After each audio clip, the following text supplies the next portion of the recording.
मोदी भाई खटाखट खटाखट खटाखट 400 पार करेंगे और ये लोग फटाफट फटाफट फटाफट यहाँ से निकल जाएंगे। ये आरक्षण निकाल भी देना चाहते हैं और दिल से, जान से, खून से कॉन्स्टिट्यूशन का रक्षण करना चाहते हैं। राहुल भैया की पढ़ाई में कहीं तो गड़बड़ हो गई है। ये मैं कह रही हूँ, ये लोग भोकला गए हैं। सुनो भाइयों, या प्रधानमंत्री जी का अपना मेडिटेट करने का, ध्यान करने का हक भी निकाल के फेंकना चाहते हैं। तो मैं रमजान के तहत हजरत अली साहब के जुलूस में गई, उसका तो किसी ने कोई हमारे हिंदू भाई कंट्रोवर्सी नहीं किया ना।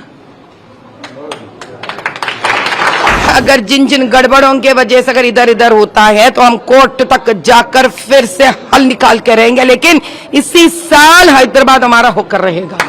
जाग गया भारत देश, जाग गया भारत देश, अब नहीं चलेगा ये सब यहाँ पर।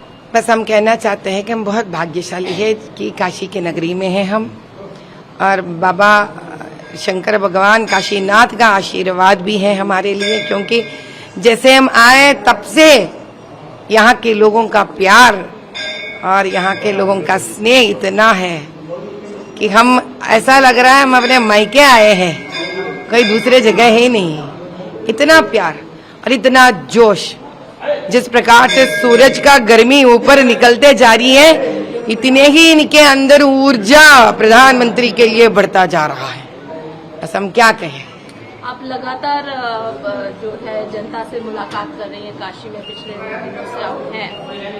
आपकी बार 400 पार पीएम का स्लोगन, और दूसरी तरफ 2 युवा नेता अखिलेश और राहुल खटाखट खटाखट खटाखट। भैया इनका कहने का मतलब है मोदी भाई खटाखट खटाखट खटाखट 400 पार करेंगे और ये लोग फटाफट फटाफट फटाफट यहाँ से निकल जाएंगे।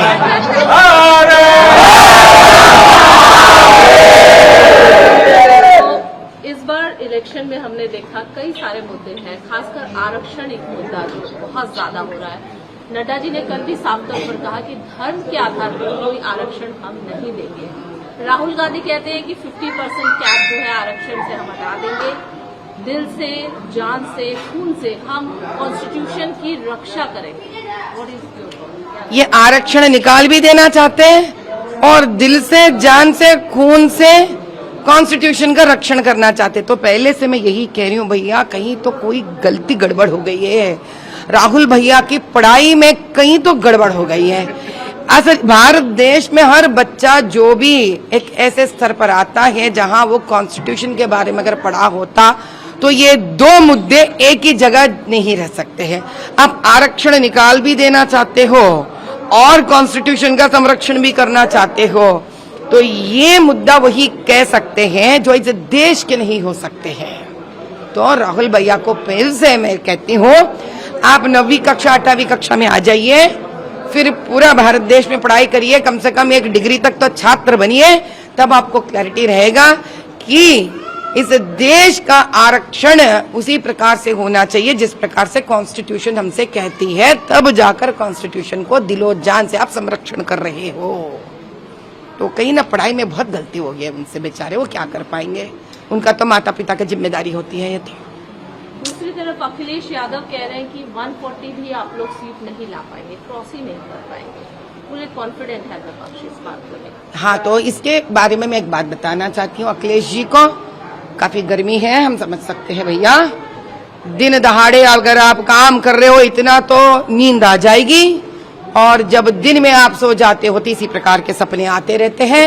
लेकिन समझ जाइए, दिन के सपने कभी सच नहीं होते हैं, और ये सपने में आप ऐसे रहोगे तो अब बहुत मुश्किल हो जाएगी खुद के लिए। जाग जाओ, सुबह के दिन के सपना देखना बंद कर दो। 400 पार वैसे ही हो जाएगा, लेकिन आप बड़े मायूस हो जाएंगे। पीएम ने मेडिटेशन का डिसाइड किया है, जाने वाले हैं, लेकिन विपक्ष चुनाव आयोग पहुंच चुका है।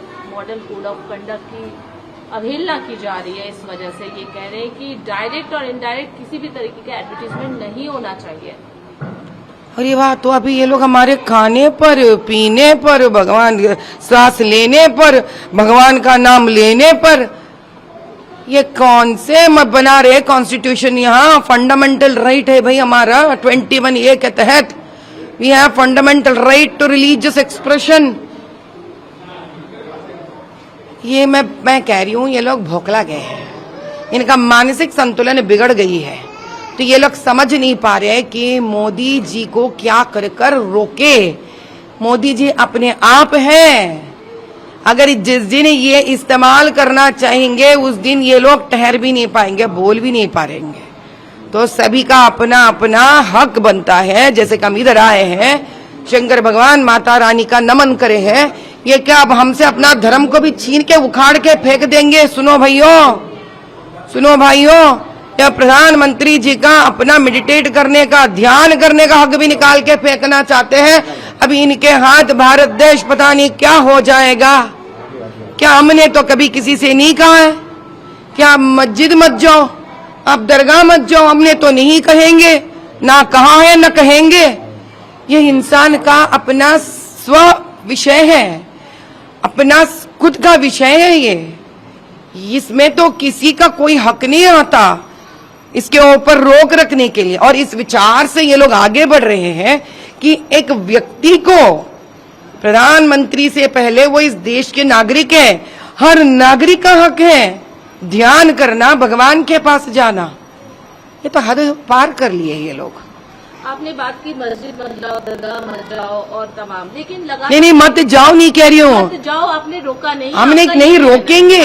लेकिन सभी को जाना है, अपना अपना तीर्थ स्थल जाना है, अपना अपना प्रार्थना जगह जाना है, कामनाएं करना चाहिए लोगों के लिए, खुद के लिए अच्छी बात होती है। बिल्कुल यही बात है कि बीजेपी ने किसी को किसी भी धर्म के लिए, किसी अन्याय के लिए कहीं नहीं रोका है। लेकिन ओवैसी साहब कहते हैं कि आप लोग जानबूझ के, आप लोग मुस्लिम विरोधी हैं, लगातार यही कह रहे आ रहे हैं। सीए के लेकर जिस तरीके से कानून लेकर आए हैं, आप लोग मुस्लिम विरोधी है, ये क्लियर आप लोग पर आरोप लगा है।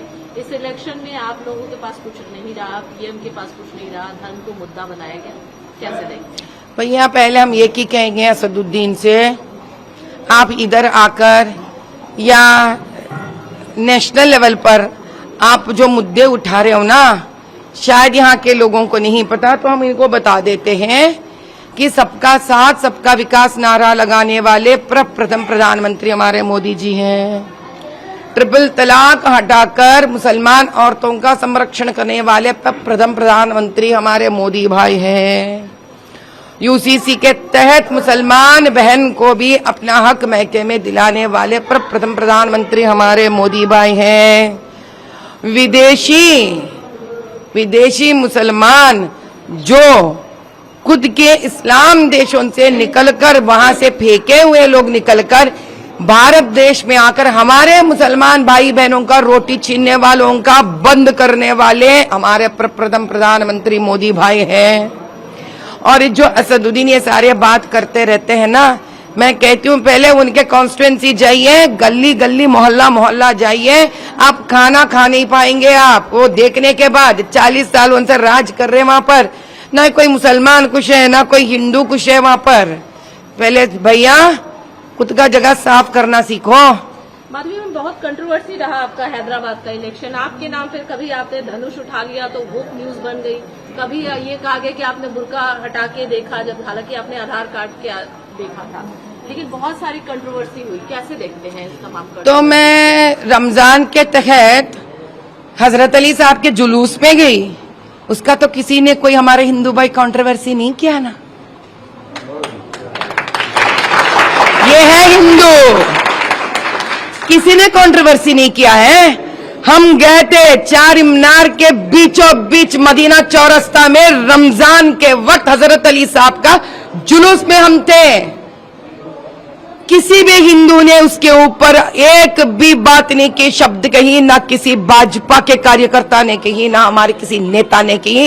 यह है सनातन धर्म, हम सबको अपनाते हैं। ये और वहां पे और वहां हमको न्योता देने वाले अपने शिया भाई हैं, वहां हमको न्योता देने वाले हमारे शिया भाई हैं। तो भैया मैं बताती हूँ, ये असदुद्दीन जो है ना, ये लोगों को डर लगने लग गया क्योंकि उनके नीचे का जमीन खींच लिया जाएगा, क्योंकि अब मजहब के नाम पे ये देश नहीं चलेगा। ये सबका साथ सबका विकास के नारे पे देश ये चलेगा। इसी से डर जाते ये लोग, तो बार बार ये मुद्दा उठाकर वो लोग समझते हैं खुद का मुसलमानों का वोट्स पोलराइज करेंगे, लेकिन ये ऐसा नहीं होगा, क्योंकि आज इस देश का मुसलमान जान गया है, भारत देश का हर मुसलमान ये बात जान गया है कि वो भी इस भारत माता का बच्चा है जितना इस हिंदू इस भारत माता का बच्चा है, और इन दोनों का हर प्रकार का संरक्षण करने वाले बड़े भाई हमारे नरेंद्र मोदी जी है। सबका साथ सबका विकास, सबका साथ सबका विकास। 40 साल का किला ओवैसी जी का भेद पाएंगे हैदराबाद में, क्या लग रहा है आपको? कितनी कॉन्फिडेंट है आप? हम 100% कॉन्फिडेंट है। अगर जिन जिन गड़बड़ों के वजह से अगर इधर इधर होता है तो हम कोर्ट तक जाकर फिर से हल निकाल के रहेंगे, लेकिन इसी साल हैदराबाद हमारा होकर रहेगा।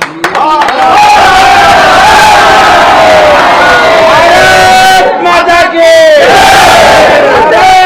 माता के जाना है थोड़ा। एक मिनट भैया, पीओके को लेकर अमित शाह जी ने भी कहा कि पीओके हम वापस लेंगे अगर 400 पार होता है, तो आपको क्या लगता है, आपकी क्या कमेंट है? 2024 के सरदार वल्लभ भाई पटेल है हमारे अमित भाई। तब सरदार वल्लभ भाई पटेल ने आकर रजाकारों से हैदराबाद का विमुक्त करवा दिए, दक्कन का विमुक्त करवा कर भारत में विलीन कर दिए, और आज के सरदार वल्लभ भाई पटेल जी जो अमित भाई हैं, इसी प्रकार से पीओके को भी विमुक्त करेंगे और भारत देश में विलीन कर कर हमारे भारत माता का ताज लेकर आएंगे, मुकुट उनका लेके आएंगे। अंतिम सवाल, एक सवाल हमेशा विपक्ष की तरफ से उठता है कि राम मंदिर को आप लोगों ने इशू बनाया, राम को, प्रभु श्री राम को पॉलिटिकल गेन के लिए आप लोगों ने यूज किया। एज यू आर ऑल्सो, आप एक हिंदुत्व लीडर के रूप में जिस तरीके से आप उभर रहे हैं, आपका क्या कहना है इस पूरे मामले में? हिंदुत्व लीडर बोल रहे हैं आप, तो किसी न किसी मजहब में तो मुझे जन्म लेना पड़ेगा ना, तो कौन सा मजहब में लेने के बाद आप बोलोगे मजहब का नाम नहीं लोगे मेरे साथ, बताइए। आज क्या ये भी पाप हो गया हमारे लिए कि हम हिंदू जन्म लिए, बार बार हिंदुत्व हिंदुत्व हिंदुत्व बोलते हैं आप? तो अमीर के पास जाके बोलिए आप अमीर है, अमीर है, अमीर है, अमीर है, तो गरीब के पास भी जाके बोलिए आप गरीब है, गरीब है, गरीब है, गरीब है। कम से कम बच्चा जो बेचारा गरीब दलदल में है पूरा भारत देश और विश्व जानेगा। अरे यार, ये तो गाली का जैसा हो गया हिंदू बनना। क्या हिंदू हिंदू हिंदू हिंदुत्व? आप पूछिए हमसे, हमारे नाम से, माधवी जी आप क्या समझते हैं इसके बारे में? हम तो किसी मुसलमान के पास जाके नहीं कहते आप मुसलमान है, मुसलमान है, मुसलमान है, मुसलमान है। ये क्या मजहब का नाम लेकर इंसान का आप इतना तौहीन कहते हैं ना, आप नीचे गिरा रहे इंसान को। भाई हम आपसे एक ही बात कहते हैं, जिस दिन ये लोग बाबरी मस्जिद का मुद्दा उठाए, जिस दिन ये लोग ज्ञान वापी का मुद्दा उठे, तो ये लोग पॉलिटिक्स नहीं बना रहे थे उस मुद्दे से। कौन तोड़ा है इन मंदिरों को? कोई अपना मुसलमान तो नहीं तोड़ा। इस भारत देश में जन्मा मुसलमान तो नहीं तोड़ा, क्योंकि कभी भी भारत देश में जन्मा मुसलमान नहीं करेगा ये काम। ये क्या उस विदेशियों ने, मुगलों ने, आप उनका साथ देते हो? क्या है असद का दर्द, तकलीफ मुझे समझ में नहीं आता। खुद के मुसलमानों को, खुद के कौम के लोग यहाँ बढ़ नहीं रहे हैं, पढ़ाई नहीं हो रही है, नौकरियां नहीं है इन लोगों को, लड़के यहाँ दल दल में हैं, इनके बारे में सोचना नहीं होता आपको? बार बार आप रोहिंग्यों के बारे में बात करते हो, पाकिस्तान से टेररिस्ट के बारे में बात करते हो, मुगलों के बारे में बात करते हो। जाग गया भारत देश, जाग गया भारत देश। अब